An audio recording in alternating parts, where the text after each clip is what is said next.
Hi, week 4 already. So, how did you get on with week 3? Some lovely exercises in week 3, looking at the stages of change. So, your first lesson, lesson 5, was all about the stages of change, and hopefully that's given you something to think about.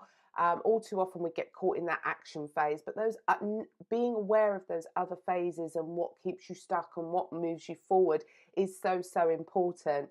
You also had an opportunity in lesson 5 to start thinking about your own the things that you really need to change and to focus on going forward in terms of your relationship with food and your emotional eating. And it got you to really create a nice vision statement. It also got you thinking about people who are going to support you, and also people and yourself, how you may sabotage yourself. So you'll see that as you go through each of these lessons, there's loads of opportunities to learn stuff about yourself, which is going to really help you. And the more you engage in these activities, the more awareness and understanding you're going to have, because that is the most important part of change. Until you know what it is you need to change, and you're likely to focus on the wrong thing, i.e., diet alone. So you then went on to do lesson 6, and this one maybe was a bit of a challenge for you emotionally, because it was getting you to think about where your needs are not being met. And that can be quite hard. That can be a difficult one to hold your hands up to, and spend time exploring that and being honest with yourself and admitting that. So in lesson 5, we looked at prevention. So when we've been triggered emotionally, ways in which we can prevent it. And so part of that is about understanding where your needs are not being met, but also being more mindful of what's going on with yourself emotionally generally. Because quite often, once we're emotionally triggered, there's something that's been going on beforehand. So becoming more aware of that is really important. So as you can start to actually settle yourself down more emotionally, or be more attuned with your emotional state on a day-to-day basis. We then moved into the cure side, ways in which we can actually begin to deal with our emotional triggers once we have been triggered. So, week 4 is all about self-care, and as usual, it's broken down into 2 lessons, and each lesson has got 2 exercises. So, self-care is fundamental for your long-term success at not only managing your weight, but also starting to deal with your emotional self in a much more balanced and realistic way.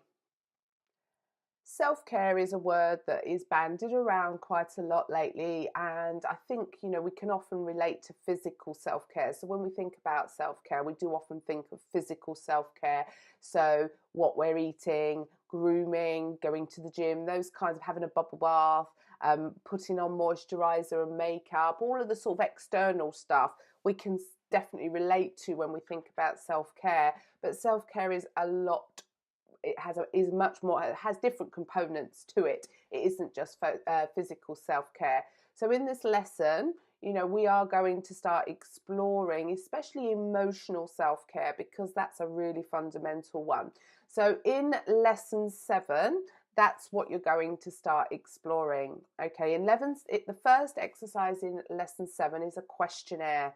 Okay, that will have been sent to you in your week 4 email, and print out the self-care questionnaire and fill it out. Okay, and then add up your totals for each section.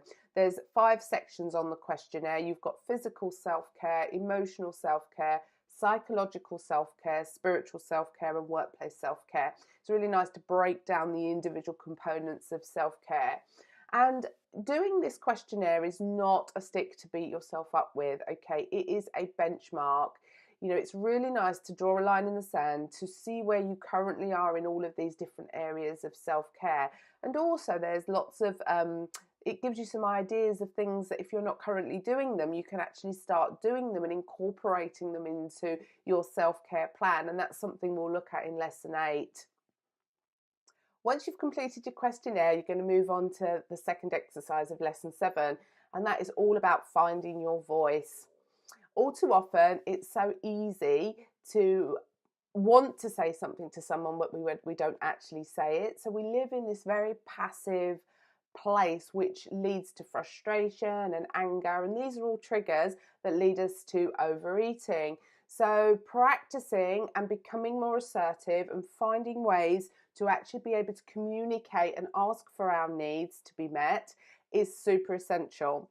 So in this exercise, you're going to go through an 8-step process where you're going to start to find your voice. That can feel a little bit scary. I totally get that.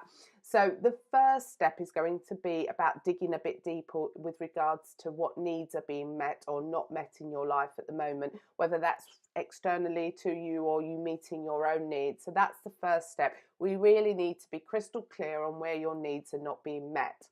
The second step is to look at where you're already being assertive in your life, because there will be places, and if you can do it in certain areas, then we can model that and introduce that into other areas of your life.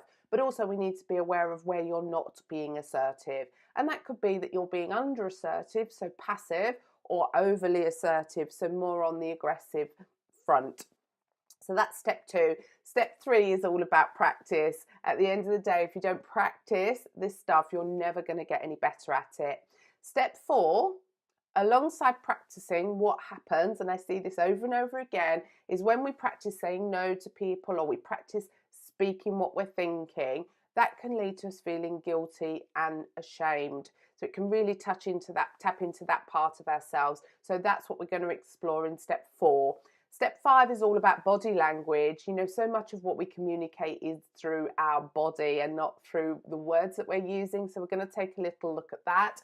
We're also then going to move into step 6, which is all about social skills, you know, helping you to feel more comfortable in social situations. Step 7, very much alongside asking for our needs to be met, is an abundance mindset. So we're going to talk a little bit about abundance, what gets in the way of us getting what we want, and developing some new skills that are going to help us with a more abundant mindset. And the last part of this lesson is looking at other mechanisms. Do you know what? Sometimes our needs are not met. And so it's really important that we have other ways in which we can deal with that. So enjoy lesson 7, and I'll see you all very soon for lesson 8.